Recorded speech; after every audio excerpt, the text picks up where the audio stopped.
Greetings folks and welcome to the Electromaker show. This is your midweek roundup of all things Maker and Embedded and Lovely. And today we finally announced the winner of our LattePanda Sigma competition, as well as looking at some amazing projects. Some of them are on the Electromaker website from our community. One of them is from Caltech, which is this amazing Morphbot. It's a robot. It can walk, it can roll, it can fly, it can do pretty much everything, and it's powered by an NVIDIA Jetson Nano. We'll also be taking a look at the updates from Crowd Supply, along with a couple of other really interesting new things. Like, for example, the Xiao now works with Amazon Sidewalk. That and much more to get through, so let's just get straight on with the show.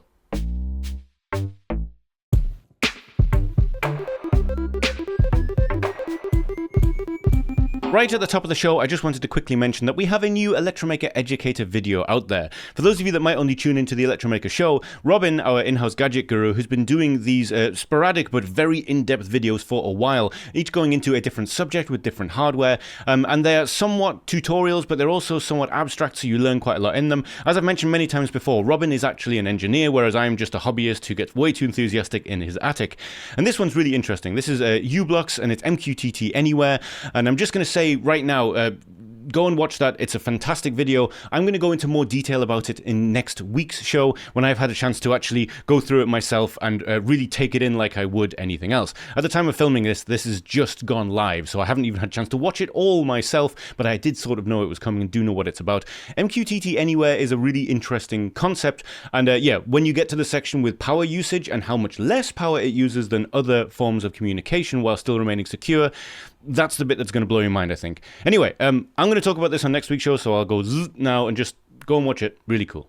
Now we're going to take a look at a tutorial from the Electromaker project page. This is from Mahmood-m-Shilleh, who's been really giving a huge amount of his time to making completely free community tutorials, mostly based around the Raspberry Pi Pico.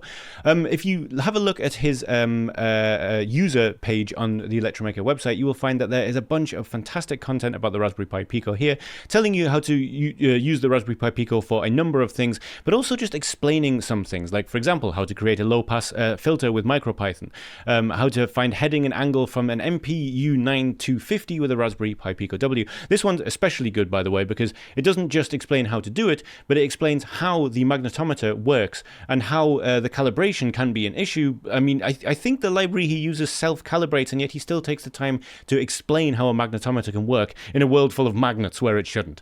It really is a good tutorial, and every single one of his tutorials is backed up with a video which goes through in detail exactly what the written tutorial is about. So we're going to focus in on one of his tutorials today, but I didn't want to get into this without acknowledging that Mahmood has been putting out a lot of work. He has a YouTube channel, you will find it in the link to this, and it absolutely deserves your subscriptions. So, on to the matter at hand. So this is a project that links the Raspberry Pi Pico W with MongoDB. Now, for those of you who aren't web dev people, MongoDB is a database. It is a framework that you can install onto your own server, or you can rent a server from them. I am not a web dev person. I have installed MongoDB a number of times when I decided I wanted to be a web dev person, and I'm not a web dev person. I never got through it all. However, I understand enough about MongoDB to know that it's relatively easy to get started with and use, but the really exciting thing here is the idea of using it with a Raspberry Pi Pico directly. The idea being that the Raspberry Pi Pico can be collecting all kinds of sensor data from somewhere, and you can send that to a cloud database or a server somewhere, or even to a server in your home, and the Raspberry Pi Pico is making all of the correct requests and sending things to it. Now, this is a two-part tutorial. Part 1 takes you through setup, and I just want to mention again, there are videos attached to every one of his tutorials, and the quality of them is high. They're well paced, they explain a lot more than they need to. They're not just do this, do that tutorials, they explain what is going on behind the scenes. They're really good for learning. I'm just going to quickly go through the text version of it that you can find in the link, the description of this video. Part 1 goes through setup. It tells you what MongoDB is, it shows you how to set up an account and get your API key. It then shows you the code that you need to deploy onto your Pico, regardless of how you choose to do it. One of his other tutorials, by the way, is how to set up VS Code to work with your Pi Pico, but you could equally use Thonny for this. Now, the idea behind this is very simple. It will connect to the Wi-Fi and it will try to send something to the server. This is just a test. So the document to add here sends the device ID, the idea being that multiple devices could be sending stuff to your server, and readings. And in this case, it's just a set array. Now, for a real world usage, you might want to get readings from a sensor from somewhere and send those to your database instead. But this is just sort of a test. And this is exactly how to do it. It shows you what the code is, it shows you how it works, it shows you what you need to get it going, and you should be able to see the document head into your collection on MongoDB. Now, part 2 is where things start to get interesting. It doesn't bother with the MongoDB side of it as much because that is already set up. And what it talks about here is the BME280 temperature and humidity sensor. Temperature, pressure, and humidity sensor, I believe it is. And the idea is you can use one of these very generic and well-known sensors attached to one of the ADCs of the Raspberry Pi Pico. That's the analog to digital converter if you're just starting out on this journey. And basically the idea is that temperature and humidity sensor will give data to the Raspberry Pi Pico, and the Pico can then send that data to the MongoDB database. And the code here is really quite interesting because the idea is he's given a bunch of different functions that can all do different things. So I mean, the first one, connecting to the Wi-Fi, is sort of obvious, but all of these different definitions of functions, like find one and just find in general, and insert one, so that is take one reading, say from a temperature sensor, and insert it, or insert many, so you collect temperatures in variables on the Pico. So let's say you wanted to take up the temperature every 3 seconds, but you didn't want to send it to the database every 3 seconds. You could get an array of, say, 10, and then every 10 you send those up to the database instead to save having to connect to the database all the time. If you were being very clever about it, and this comes way down the line, you could even turn connectivity off for a while, so you're not using Wi-Fi during that time, use much less battery power, and then spool up the Wi-Fi just to send one payload of information and then shut it down again, which is in fact how a lot of IoT things work. Anyway, even if you're just starting out on your coding journey, each one of these functions is explained in detail as part of the tutorial. As I mentioned, there's various different ones for inserting one piece of data to a database, finding one, various things like that. This is all really interesting stuff to learn because this isn't just about Raspberry Pi Pico projects. This is how databases work in general. You're learning about multiple skill fields in this particular instance, but from my perspective at least, I find it a lot more interesting with the idea of a Raspberry Pi Pico getting sensor readings being put into a database than having to just come up with some arbitrary idea for learning how databases work, which is what I had to do in the past when I decided I was going to learn a bit of web development and never really followed through with it. So Mahmood has really been putting some effort and time into some great tutorials. I really wanted to open the show with that. Yeah, please do go and read his tutorials, show his YouTube channel a bit of love. As always, both of these projects will be linked in the description of this video. This is the M4 Morphbot, which is a robot that can do a lot of things. And it's something that everybody loves, and this project has received a lot of love from a lot of people. Now, it started off as a project from 2 Caltech students who were spitballing the ideas for a new kind of robot that could roll on 4 wheels, but also fly. How would it do that? Well, you're just about to see. I'll mention at this point as well that as well as rolling on 2 wheels, it can walk. It can use those wheels in a walking motion if it's in a position where it can't roll them. It can even stand up and go on 2 wheels like many of those teetering Arduino 2-wheel robots that you will see. But I think the thing that most people will find exciting is the thing you've just seen. It rolled out, as you saw, and then from the floor, its wheels turned outwards, it turned into a drone, and now it's going to fly over here and then close the wheels underneath it. Now, NVIDIA have a blog post about it, which will be the thing that I link in the description of this video, as it contains the video I just showed you, and it also contains the paper that the 2 students came up with this. Now, what you're seeing is another one of the things that this robot can do, which is a really ingenious use of the rotors. The 2 front wheels turn sideways, and the rotors are used to stand the robot up. But once it's standing up, it can use the internal IMU to balance the robot and just use the wheels again. So those rotors can turn off again, making it safe to move through various different places.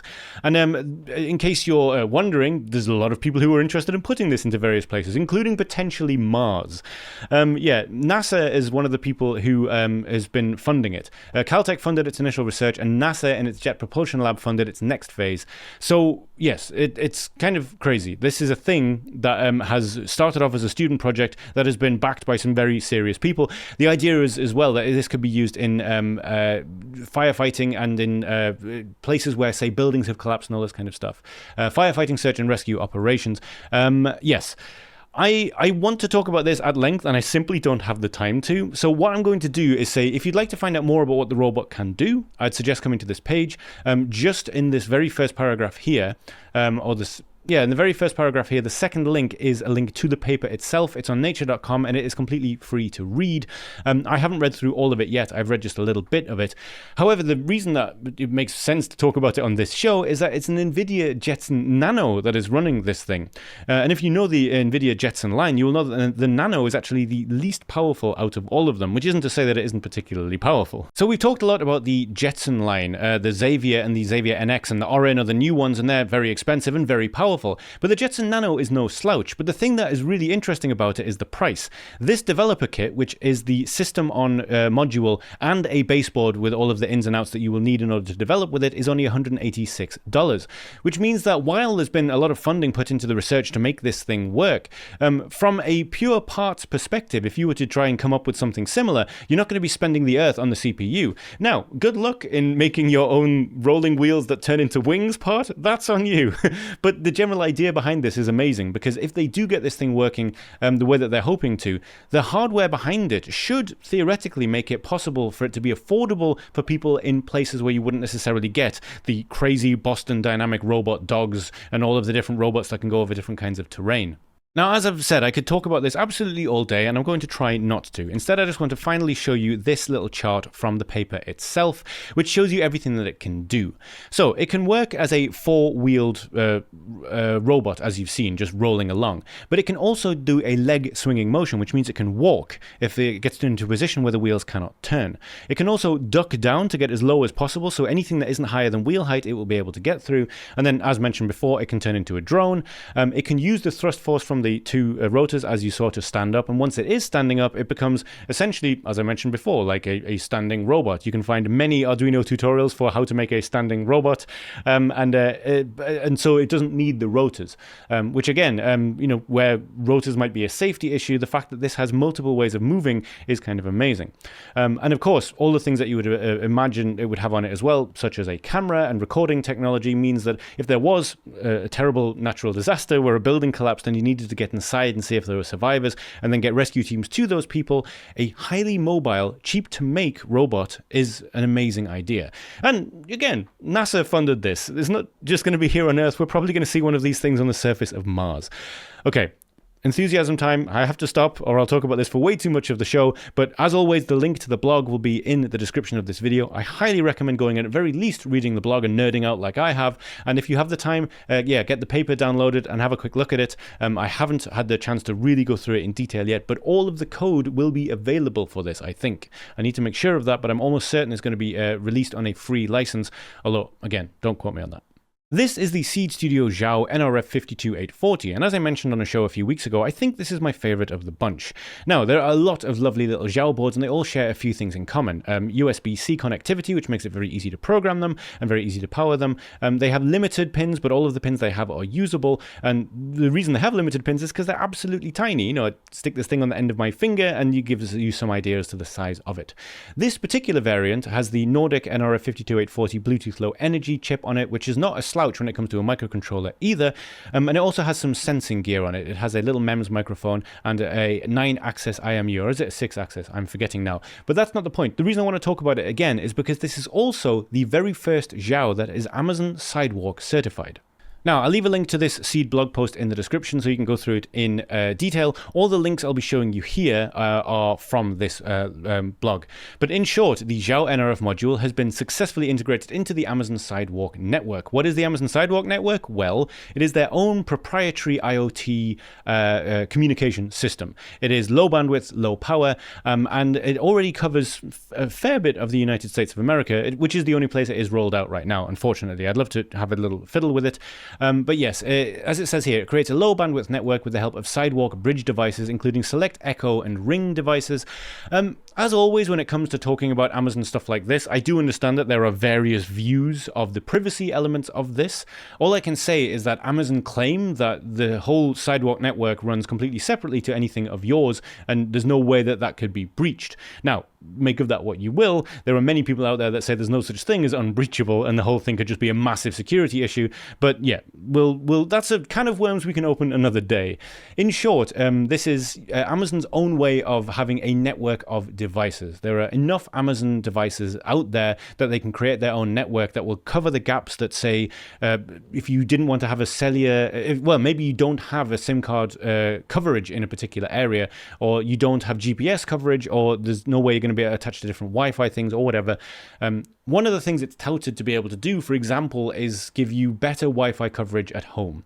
So if you have your Wi-Fi in the house and it doesn't reach to the bottom of the garden where you have your IoT, I don't know, shed, Amazon Sidewalk could bridge that gap, or it could be used as part of an asset tracking system. So you could stick one of these in a box with a battery, and it will ping all the different Amazon Sidewalk devices and give you an accurate kind of location thing. So that's a brief primer on Amazon Sidewalk. Now, as previously mentioned, I will link to this article, as everything you need to know about it is linked out of this article. There is a couple of things I would like to mention to anyone that is interested in it, however. The first is that while the Xiao NRF52840 will work with Amazon Sidewalk, it'll only work with one element of it. I had to look it up to find out the exact numbers, but I've been aware that there's a short range and long range versions of Sidewalk, and in short, it uses BLE for short distance comms and then 900 megahertz LoRa long range communication, and among other frequencies for longer distances. But that isn't to say that you shouldn't get started with this, and you don't have to be in the US in order to actually start developing a Sidewalk device. It's just that Sidewalk doesn't exist outside of the US. But if you have an Echo speaker, for example, you can use that. That is a Sidewalk compatible device, a gateway to the Sidewalk, even if the Sidewalk in your case doesn't exist, which might sound an odd thing to say. The other thing worth noting is that one of the great things about the Seed Studio Xiao board is that it gives a great easy ways to use it. It works with MicroPython, it works with the Arduino IDE. However, in this case, that is not the case. This uses this uses Nordic's own toolchain, which, as I've mentioned before, isn't that much of a pain to get set up, even for a noob like me, but it is far more complicated than the Arduino IDE. They're linked out of this article here, down here somewhere, how to get started with it. There is an introduction and all the things that you will need. In short, you can probably get away with just the Xiao and the Amazon Sidewalk gateway. It says you need a J-Link, but I think you can program via USB from NRF Connect. There's a tutorial out there for that somewhere that I've seen. Don't quote me on that. That might be old news. However, this will take you through setting up everything like NRF Connect and getting the correct toolchain using Bash and all of that kind of stuff if you'd like to spool this up and have a go yourself. It is certainly nice that something as simple as this is now available for most people to work with. There are other Amazon Sidewalk certified kits out there, but they're a little bit more expensive and they're targeted more at people who are developing, as a commercial thing. If you just want to fiddle with it at home, like someone like me, the Xiao now became a lot more interesting. So I will leave a link to this blog article in the description, and you can find this wiki and this Amazon Sidewalk page from there too. If you are enjoying the Electromaker show, it would help us out a lot if you could take a moment to check that you are indeed subscribed to the Electromaker YouTube channel. Subscriptions don't just mean that we will show up in your subscription box on the side here. They're also a pretty strong signal to YouTube that you're enjoying the show so much that you'd like it to be a part of your subscription service from YouTube, and it will make it more likely that they recommend it to other people. Something you can do to make things easier for you as well is click on the little drop-down menu here and select all notifications. Now, you won't be getting any notifications for us via email, via social media, or any of that kind of stuff. It's just in the top corner here of this website when you are on this website. So as you can see, all of the notifications here on this channel are just for Electromaker, so you can see the last two Electromaker shows from 6 days and 13 days ago, and then the Electromaker Educator here as well. So if you would like to get notifications, that's a way that you can. And of course, the final thing that you can do is to head under the very video you're watching right now and click like. Again, this isn't just something that lets us know that you like it, although of course that is very nice, but it also lets YouTube know that you like it and makes it far more likely they will recommend it to other people. The reason we ask you to do these things is not necessarily because we're trying to make lots of money from YouTube advertising. In fact, we don't have YouTube advertising turned on, and we don't have in-video sponsors and all that kind of stuff. Instead, we have a shop. Yes, if you really would like to support the Electromaker show, the best way you can do it is by heading to Electromaker... Yes, if you really would like to support the Electromaker show, the best way you can do it is by heading to electromaker.io/shop and taking a look at everything we have on offer. This includes a lot of things from a lot of people. The names you're seeing scrolling across the top of the screen should give you an idea that we don't just stock things from single companies like Raspberry Pi and Arduino. We also stock other distributors. So you can buy Adafruit products from us, products from Seed Studio, products from Sparkfun. Yes, a huge amount of manufacturers and distributors are available through our store, and every cent that you spend here, or penny, depending on where you're from, helps the Electromaker show out immeasurably. So yes, if you're thinking of getting your next bit of kit for your next project, or a gift for the young maker in your life that might be starting their Arduino and Raspberry Pi journey out, do consider having a look in our shop. Every single purchase goes to me having a future talking enthusiastically in my attic about microcontrollers and semiconductors and all of the things that we talk about on this show. So yes, Electromaker store, YouTube stuff. Thank you very much for your time. Let's get back to the show. So, a couple of weeks ago we started a contest to give away the LattePanda Sigma, and I've talked enough about it over the last couple of weeks on the show, so I won't go into a huge amount of details again, but in short, it is an x86 single-board server. It is an absurdly powerful computer in its own right. It could replace a desktop computer, and in fact, if on paper, it is way more powerful than my previous desktop computer I had before I built this one. So yeah, it's a powerful little machine. It's x86, it has dual Ethernet ports, it's billed as a single board server, but it can do a variety of things. It occurred to me late in the day that this also would be an absolutely perfect and absurdly powerful robot brain. Robot brain, whatever. So yes, the time has come for us to announce the winner of this competition. We had a huge amount of entries for this one. This was also one of the first times we opened up the entries to other platforms. And out of all the entries we still had the majority of them on YouTube, but we had almost 10% of our entries on other forms of social media like TikTok and Twitter. And thank you all so much for entering. It's really nice that people are starting to get interested in the stuff that Electromaker is doing on other platforms. Although I will absolutely admit that I'm sure giving away a very expensive and very fancy single board computer is quite an incentive. And without any further ado, the winner is the YouTube user at iRubberDuck, who says, I've been looking to get a NAS server set up with Tailscale to share files with family, and of course leaving the hashtag Sigma. Congratulations at iRubberDuck. We'll be in touch with you as to how we can get your LattePanda Sigma out to you in the mail. And to everyone else, thank you all so much for entering. If this is the first time you've come across Electromaker and you're thinking, I didn't win this contest, don't worry, we give away stuff all the time. We have some pretty big giveaways coming up from some pretty big names as well. And if this is your first time here, we made the decision a while ago to make all competitions work exactly the same way. We ask you to tell us what you would make if you did win this thing and leave the hashtag Sigma, and that means that across all of our platforms we can search for that hashtag, do a little bit of checking to make sure that nobody is giving duplicate entries. They get disqualified from this and all future competitions pretty quickly, and then we pick a winner completely at random just to keep it fair. So thank you to everyone who has entered. As I mentioned, we have a lot of giveaways coming soon, but mostly congratulations to iRubberDuck. Our show this week is a little bit jam-packed, but I did want to quickly check back into the Zimablade crowd supply campaign because it has now launched. So, as I talked about on last week's show, we're going to be talking about this in detail in the coming weeks. I didn't realize that it was going to launch so soon, which is why I want to dip back into this. We are going to do a full feature on the Zimablade soon because I am quite excited about it. I have mentioned previously, in case you didn't know, we covered the Zima board on Electromaker. It became my go-to home server just because of how easy it is to use Casa OS, which basically gives you access to Docker without having to know anything about Docker. And I've been using it as my little home media server for the various video files I have collected over the years. I've been watching The Sopranos again on my mobile phone at night, which is, I've never watched television anymore, and now I do. And I use it for file sharing, all that kind of stuff. Anyway, Zimablade is now here. There is a crowd supply page about it. You can start crowdfunding this now. They've already made $38,000 of their $50,000 goal, and there are so many different options for this thing. Now, if you didn't hear me talk about it before, this is another single board server, but it's a lot more extendable. You can attach hard drives to this, you can attach a GPU to this and use it for AI inferencing or running stable diffusion in the corner of your room in a way that isn't going to mess up your computer for hours when you're trying to do stuff. Or you could use it as a NAS, you could use it as a retro gaming machine. There's a bunch of stuff you can do with it, and it's way more extendable because it has a SO-DIMM slot for RAM.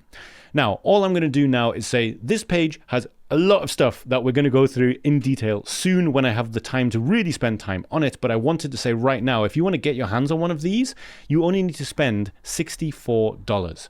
Which is absurd. This is a dual-core x86 computer. It's a Celeron device, so it's not going to be as fast as, say, your desktop. But again, $64. And it comes with the SATA cable. It comes with the USB-C cable. This version doesn't come with RAM, but if you're anything like me, you'll have a stick of DDR3 or DDR4 sticking around somewhere. It's compatible with both. If you would like to get a slightly more powerful version, the quad-core advanced kit comes with a stick of RAM. It is a quad-core version, and it comes with a few different peripherals as well, including something powerful enough to give it the grunt to run the way you want it to. There's various other versions as well, including a NAS kit, a cluster kit, which looks super interesting, $392 for that, and then an early bird kit, which is the which is the dual core version, but that comes with 8 gigabytes of DDR3L RAM as well. So I'm kind of rushing through this because we don't have time to fit it into this week's show, but I didn't want to let the show go by without saying, okay, they have actually launched it. And we're going to go through all of the gory details about everything you would need to know about this on next week's show, probably. But yes, Zimablade is here. It has launched. You can support it right now by going to the link in our description. We're closing out this week's show by talking about Milk 5 once again, and we talked about them very recently because they put out a trio of RISC-V development kits, one of which was a full-on mini ATX or ITX form factor development desktop. You could get just the board or you could get it in a case. The other of which was a Raspberry Pi Pico form factor board, and one of which is a Raspberry Pi form factor board. All RISC-V, all very interesting. And they are back with a Compute Module 4 version, and I thought that would be it. And unless I'm very much mistaken and I'm about to make a slight fool of myself, there's more news than this, but let's just start with this. I'm going to leave a link to the Tom's Hardware article, which is where I found out about this, and everything else you see here, you can take links out of here. The fourth link in this, the fourth link in this first paragraph links out to the RISC-V website, which we're going to go to in just a second. Now, this is the Compute Module drop-in that they've made, which is RISC-V. It is seemingly potentially as powerful as the Raspberry Pi clone that they have. There's various versions of it, which we'll look into in just a moment. But crucially, as it says here, this is a drop-in for the Compute Module 4. It is that form factor. It is designed to work as a drop-in, and it comes in various different form factors. So it has the same Start 5 JH7110 chip that is on the Milk 5 Mars, but it comes with various different forms of DDR4 RAM, 2, 4, 8 gigabytes, along with 8, 16, or 32 gigabytes of eMMC storage, and then all of the same peripherals and in and outs as you would get on the Compute Module 4. Now, that in and of itself is super exciting, and if you'd like to know more about it, as I mentioned, you can go to the Milk 5 website. It's the first link here, and under Mars you will find this is the new Compute Module, and if you want to buy one, it is also available now to buy. It's on pre-order. You can get one with Wi-Fi 5 and Bluetooth 5, or without it. You can get it with 2 gigabytes of RAM and 8 gigabytes of eMMC, up to 8 gigabytes of RAM and 32 gigabytes of eMMC. The all bells and whistles version is $84, which is, given how hard it has been to get Compute Module 4s, pretty reasonable. If I may be wrong about this, I'd need to sit down and look at the specs. I think there's a few things this could perhaps do that the Compute Module cannot, and of course vice versa. Now, I thought that was it. And incidentally, the Mars Milk 5 Mars is also quasi-available now. It says it's out of stock. I don't know if that also means it's on pre-order. I don't remember ever seeing it in stock. This is $39 for the 2 gigabyte version as well. There is also the Milk 5 Duo, which we talked about before, and there are various things you can get for that. The Milk 5 Duo boards themselves are $5. There is a really nice looking base board here, which adds USB and Ethernet to the Milk 5 Duo. You can get that too, and a camera module that's designed to work with it, I'm assuming, simply because they're all put together on this Arachi site. I've never come across this before. This is just one of the Milk 5 links. So here's where it gets really interesting. We knew about the Duo, we knew about the Pioneer, which is also available to buy through CrowdSupply. We talked about it because they had a CrowdSupply campaign, which is on an episode from a few weeks ago. We knew about the Mars, and we now know about the new Compute Module. But I have never seen this before, and I have not seen it announced anywhere either. And so unless it's been available for a while and I'm not being smart, this is a completely new board. And the fact that it's available, it's out of stock, much like the other one is out of stock, makes me think that perhaps this is also a pre-order thing as well. I might be completely wrong about that, but yes, the fact that this comes in different specs, 8 gigabytes and 16 gigabytes, and taking a quick look at the specs just here, based on the TH1520, powered by a quad-core RISC-V 64G C910, capable of running at up to 2 gigahertz.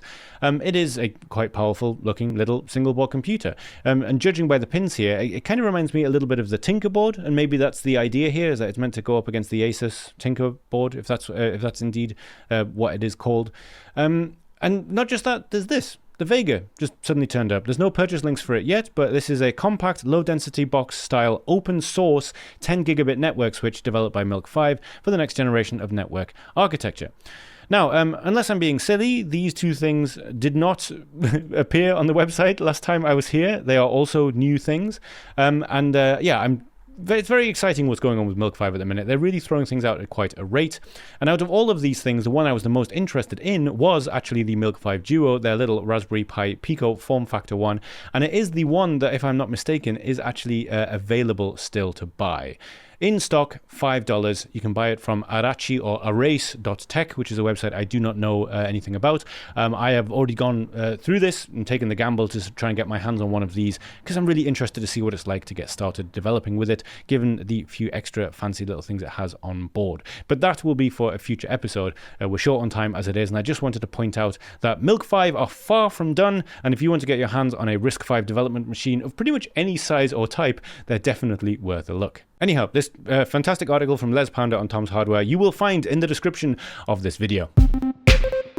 So that was it for this week. We have reached the end of another Electromaker show. Thank you so much for joining me. Thank you for the continued support that many of you have shown us from the very start, and welcome to all of our new viewers wherever you have found us from and coming in. I've had a few messages from people saying, just found the show, really awesome, wish I'd found this a while ago, and it really means a lot, because while I do get some wonderful feedback from various people about the show, I'm still an idiot alone in my attic, and when someone reaches out for the first time and says, hey, I really like the way you talk about things, it means a lot. I do this so much, I lose perspective as to whether I do it well or not, and so when someone tells me that I do, it actually means quite a lot. I don't know if I made any sense there or if I just sounded incredibly needy. Either way, thank you all so much for joining me.